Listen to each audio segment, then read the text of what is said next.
chef tu seras, imbécile tu deviendras. Le travail, quel grand mot. Quelle grande fierté de pouvoir récolter le fruit de sa besogne. Le concept du travail existant depuis la nuit des temps, suivant l'homme comme son ombre, sans jamais lui laisser un seul jour de répit. Mais au fond, qu'est-ce que le travail?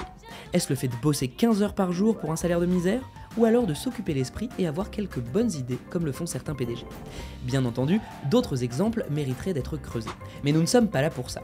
Je ne suis pas le ministère du Travail. Remarquez, parfois je suis persuadé que l'on en connaît plus que certains technocrates déconnectés de la réalité. C'est une décision des partenaires sociaux dans le cadre de la gestion de l'UNEDIC.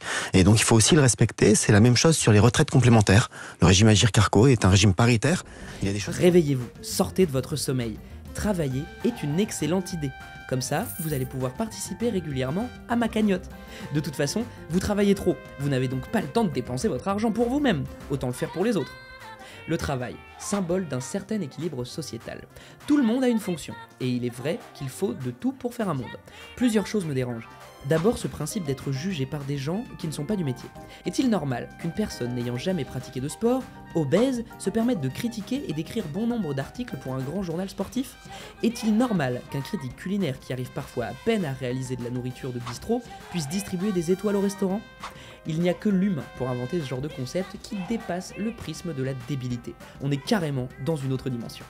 Dans le monde du travail, on trouve toutes sortes de psychologies. Le fier, le lèche-cul, le laxiste, le passionné.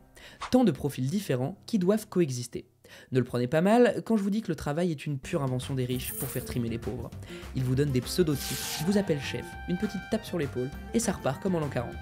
Vous avez envie de faire plaisir à votre patron, que vous considérez bien trop souvent, à tort, comme un membre de la famille. Vous espérez secrètement qu'il puisse devenir quelqu'un d'important, une sorte d'amour impossible, malsain. Vous êtes prêt à tout pour le satisfaire, tel une gourgandine se collant à un homme riche. Vous êtes pathétique, cultivant l'idée de travailler plus pour gagner toujours moins.